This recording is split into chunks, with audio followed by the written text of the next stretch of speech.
Hey there, it's great to meet with you again for another in our lessons on punctuation. This one focuses on colons and semicolons. So like we have already said, punctuation marks help readers to break up what they are reading into meaningful groups of words and to interpret the meaning accurately. Our aim today is for you to be able to explain the uses of colons and semicolons, as well as to show ways to use them effectively. So let's start. The colon shows that something is being introduced. Can be one of three things. It's either introducing speech,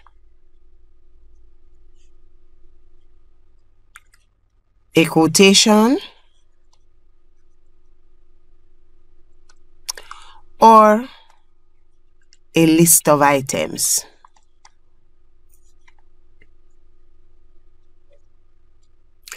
I'll soon show you some examples of each of these uses. So it introduces, let's just put this here as one of the main things, Intro. So it introduces speech, a quotation, a list of items. And another thing that the quotation, that the colon does, is that it links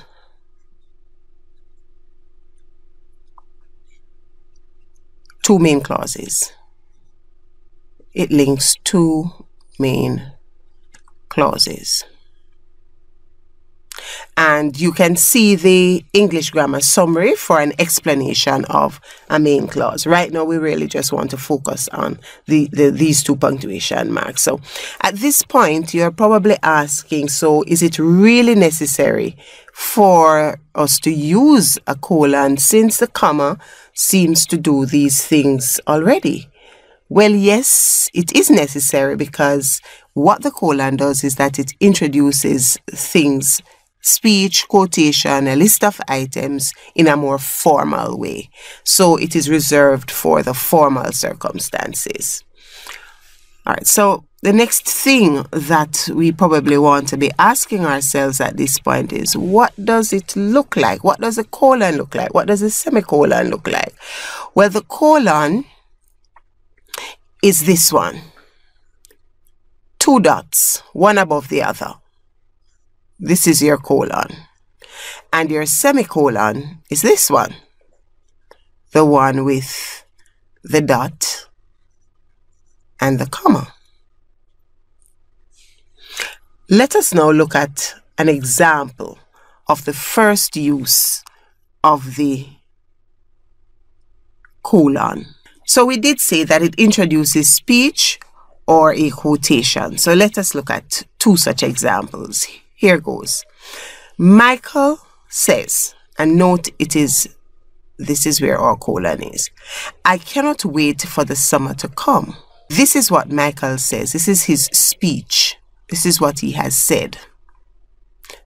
We are wanting to indicate that whatever comes after this colon is what Michael says. You will generally find this kind of writing, the use of the colon in like scripts for plays and so on. So in a lot of your drama texts, you will find that this is the manner in which the speech is done. The name of the person who is speaking, followed by the colon, and then whatever it is that the person has to say. So let us look at the other use, which is it introduces a list of items. Here's the example. Please include the following. And here is our colon, and it is followed by the items that we are listing: notebook, pencil, ruler, calculator, and eraser. So whenever we're going to list, once we have this introductory clause here, please include the following. It's followed by the colon. Notice that the first word, the letter in the first word after the colon is a common one. Do not make the mistake of capitalizing it. Do not put it in a capital letter. It remains a lowercase letter, a common letter. All right. Okay. Let's now look at another use of the colon. The other use of the colon, apart from its introductory role, the other use is that it links two main clauses. And there are 4 instances in which it can link main clauses, different types of main clauses. So let's look at the first one. It links two main clauses when there is a movement from an introduction to a main point. Let's look at the example. Relaxation is essential for one to have a healthy lifestyle. Indeed, there are several ways to relax. So here is our colon, right there. Main clause, relaxation is essential for one to have a healthy lifestyle. Now, a main clause is also called an independent clause. This is because it is complete in thought. It's a complete sentence, nothing is missing. So we want to join two ideas. In this case, the first main clause is expressing an introduction to an idea. And then we move to the main point of that introductory statement. So relaxation is essential for one to have a healthy lifestyle. And then we are going to now identify one of the main points or one of the main ways in which you can establish a healthy lifestyle. You're making the point that there are several ways you can do this, and what this does is that it breaks down your introduction, your introductory statement. Use the colon to separate your main clauses. Let's move to another example. So let's now look at the other instance in which you can use your colon to separate your two main clauses. In this instance, there is a movement from a general observation to an example. Let's look at an example of this. All right. Many Caribbean students wear uniforms to school which are gender specific. Boys wear a shirt and a pair of pants, and girls wear a blouse and a tunic. Here is our colon. First main clause is a general observation. That is, that many students in the Caribbean wear uniforms, and these uniforms are based on their gender. That's the idea. That's a general observation that is made. But so that someone can get a clearer picture of exactly what this uniform entails, that identifies boys separate from girls, another sentence is given, another clause. Boys wear a shirt and a pair of pants, and girls wear a blouse and a tunic. So this would be the example that is given that sheds light on what happened, what was said in the first main clause. We use our colon to separate these two main clauses. Let's look at another example. So this time we're moving from cause to effect. Two main clauses again, but one is cause, one is effect. Smoking is a favorite pastime for several persons, though it causes deadly illnesses. Lung cancer is the chief one among them. So here is a colon separating our main clauses. And it's the idea that really is made clearer. Just like we said earlier, use of punctuation really does clarify and make meaning clear. So here it is. The point is made that it causes deadly illnesses. Main clause gives us one, which is the effect, which is lung cancer. Lung cancer is the result of smoking, and it is a deadly illness. Okay, let's look to the final instance now. And this one is where there is a movement from a premise to a conclusion. And a premise is like a proposition that you make in order to arrive at a conclusion. All right, so here goes. Michelle was the only one left in the room last night. She must be the one who set it on fire. Here is our colon. We have concluded that Michelle is the one who set the room on fire. This is our conclusion. Why have we arrived at that conclusion? We base it on this premise, which is the first main clause. Michelle was the only one left in the room last night. Premise, conclusion. All in one sentence, but made up of two main clauses.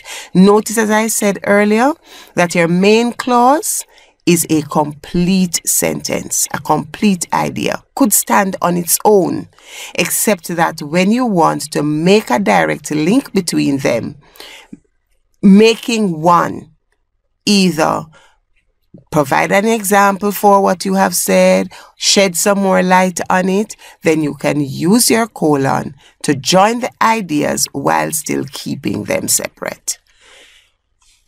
So in each of the examples, you would have seen that the colon is most often used after a main clause. Interestingly, this is done even when introducing a list. For instance, let's look at this example. Relaxation involves these activities. Notice here.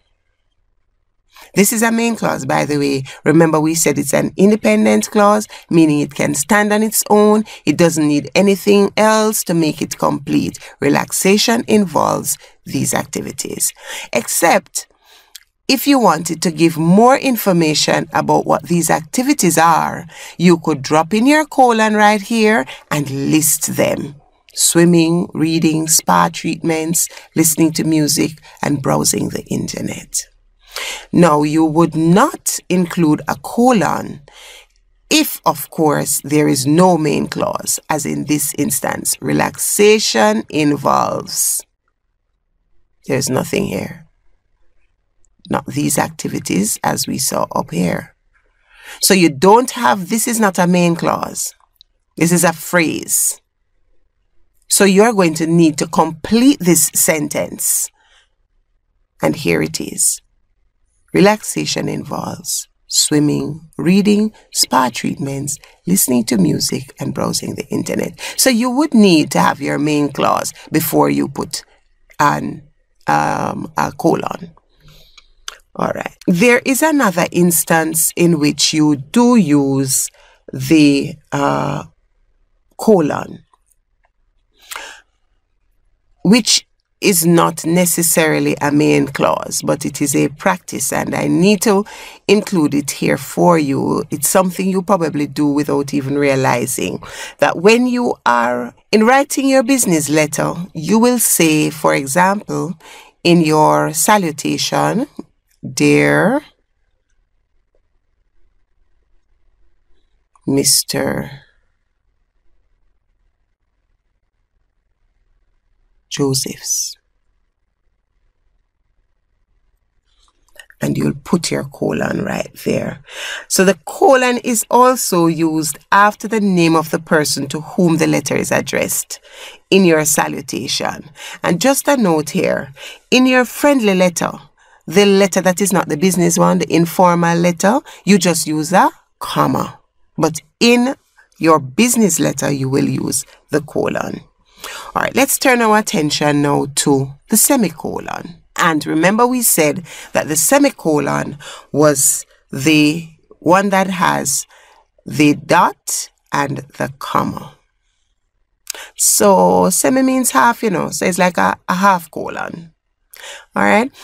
A semicolon can be used to join sentences that are closely related. Here is an example. The buildings have been in existence for over 4 decades, and so they need to be refurbished. Let us look more closely at the information given in the sentence, because remember, the point here is that they are closely related. The buildings have been in existence for 4 decades, and so they need to be refurbished. What is implied here is that this 4-decade existence has caused some deterioration in the building, hence the need for it to be refurbished. Notice that that isn't there, what I just said about the deterioration, but it is implied, because if you're going to refurbish something, it means that it has fallen in disrepair. So the relationship between the two has to do with the state that the building is in as a result of the time that the building has been in existence.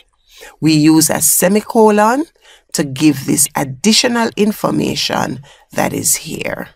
All right, let us look at another one. Our fear is that the building will collapse. Here is a semicolon. So it suggests that whatever is coming after it is closely related to what has already been said here. Let's see. Reduce the value of the property. Another one. Reduce the quality of the teaching and learning experience. And worst of all, it will injure students. So what is the relationship going on here now? The building will collapse. The building will reduce the value of the property. It will reduce the quality of the teaching and learning experience. And worst of all, it might injure students. The relationship is direct and we can see, but it's a number of things that are going on here, which needs to be separated. You need to separate this reduction of the value of the property from the quality of the teaching learning experience, and worst of all, from the injury of the students. All right. So there is a relationship because the idea is being expounded or explained in what takes place after the semicolon, but it does show the close relationship among the items. Let us notice that there are several semicolons at work in this sentence, and nothing is wrong with that. It could be almost similar to the use of, say, the comma, except that notice that these are not just single words, but these are whole phrases. Reduce the value of the property, reduce the quality of the teaching learning experience. These are not listing of items like we saw in a previous example with the notebook and the ruler and the pencil, but these are whole phrases. Mark you, they are dependent clauses. They can't stand on their own, but they do express far more than just a listing of items. So, in this lesson, you would have learned what colons and semicolons are. You'd have learned the differences in what the marks look like, and you'd have also learned the various ways in which these two punctuation marks can be used. All right, and you want to use them effectively. Go ahead now and practice the end of topic quiz and begin to use your colons and semicolons confidently when you write.